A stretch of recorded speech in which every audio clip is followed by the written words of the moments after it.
All right, so on today's episode, it's a little bit different. We had a small problem with the truck, left me stranded. Pretty much just went into neutral, would not come out of it. I'm gonna try something. Hopefully, nothing got messed up on the transmission in any sort. But this fluid looks a little bit darker than it should be. Looks like smells a little burnt. So unfortunately with these, you can only get about 5 quarts out of the 12 and a half that are in them when you just drop the pan and everything. Now, I've seen a couple tricks on how to get more out of it. So I'll just get underneath here. I'll show you what I've done, and then we'll measure out how much actually I was able to get out. I still might have to drop the pan. I'm probably still going to, no matter what, and probably go ahead and put a new filter in it. I did the filter and some new fluid probably about 20,000 miles ago, and it's supposed to go about 50. So the problem is I think it went too long before that. So I'm trying to get as much fluid out as I can, replace it with all nice new fluid, and we'll see how she goes from there. It doesn't sound, it's not making any noises or anything like that. So I think it's just the fluid is just toast. I think it's just done. So before we move on to another little bit that I can show you a little bit right there, that I had a little accident with this truck. We'll be fixing it ourselves, I think. That's what I'm hoping to do. Let's dive underneath it. I'll show you what I've done, and then we will see how much fluid I was able to get out that way, and then we'll probably drop the pan. I'll show you what I do to do that. There's a little bit of a, so now I have to disconnect a whole bunch of stuff. There's a couple little tips and tricks that I've learned last time I did it. It's still a pain in the butt because GM engineers are the best at exhaust design and everything else. But let's get into it. Thanks for coming along. And here are a couple little things that I've learned to hopefully make this easier for you. All right, so now that we're up underneath here, up here, move this other light a little bit now that the phone light is on. Up here, you'll see these are your 2 lines that are coming in from, one goes out to the bottom one goes out to the cooler, the top one comes back in. It's a little retaining clip. You pull that off, little pick, and then you pull that line totally out. It takes a little bit of finagling. You have to undo the clips that are on it over here. Sorry. And then you can get some line. Mine's 5/16 line. Just place it over the end of it. Then what you do is you bring it down into like a bin, start the truck up, let it run for a little bit. Once you see the flow start to slow down, turn it off pretty quickly. It's best to probably have somebody else to help you with this. And then I just left it overnight to just drain the rest of the way out. And let's see how much fluid we're able to pull out of this with this setup. So we've got everything hooked back up underneath there. Line takes a little bit. Remember to keep that clip. It's hard to find another one if you need another one.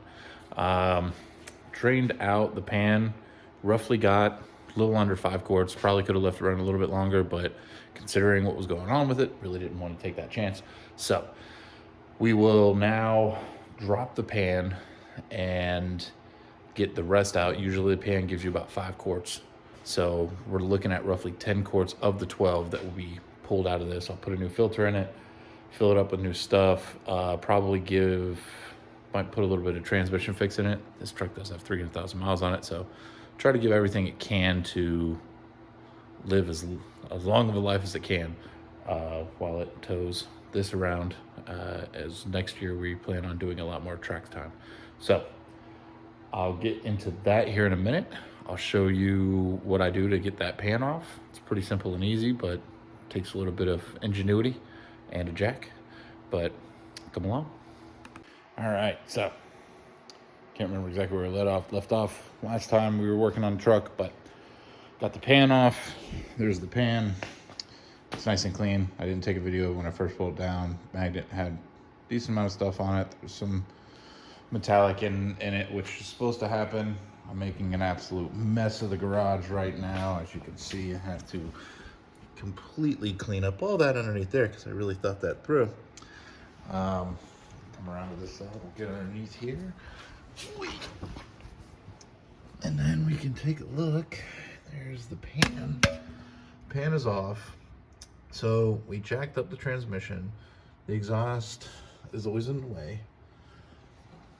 This is always in the way. So what I do is I use a 4x4 and a ratchet strap back to the other cross member back here, pull it tight, not crazy tight, but tight enough, and it just gives you enough room to, once you jack up the transmission and get that, the pan comes out pretty easy. So gotta pull the filter, gotta pull the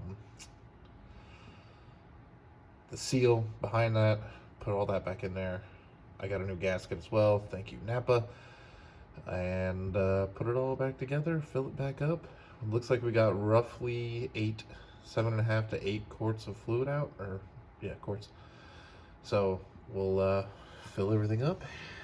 I'll show you guys the filter and stuff here in a minute when I get it all out. Sorry, there's not good lighting underneath here, so haven't really been filming much, but here we go.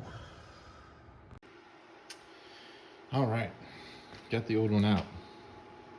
Little boo-boo. These things are a pain in the you-know-what to get out. I've tried all kinds of ways. Only thing I've been able to do in the past is flathead screwdriver. Bring that over here. Flathead screwdriver, pry it.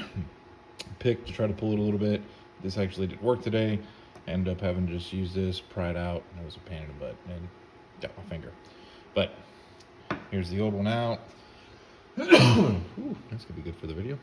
You can see there is quite a bit of metallic in there, so hoping nothing's bad. It was still shifting. It just seemed like it never overheated or anything like that, so I'm not overly worried about that. But I do think the fluid was just so bad that as it got a little bit warm, it just wasn't useful because of all that.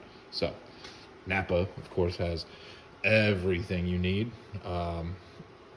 Coming through in clutch, so got a brand new seal, brand new filter, and brand new gasket. I reused the gasket last time I did it. It's so nice that I can get a brand new one, and it's rubber. It is like an OEM rubber gasket, so you can get one with rubber or rubber and cork. I went for the full rubber, spent a little bit more money, and we're going to put this back in right now, and I'll show you what it looks like when it's all up in there. All right, so truck's done, everything. We got everything done with it.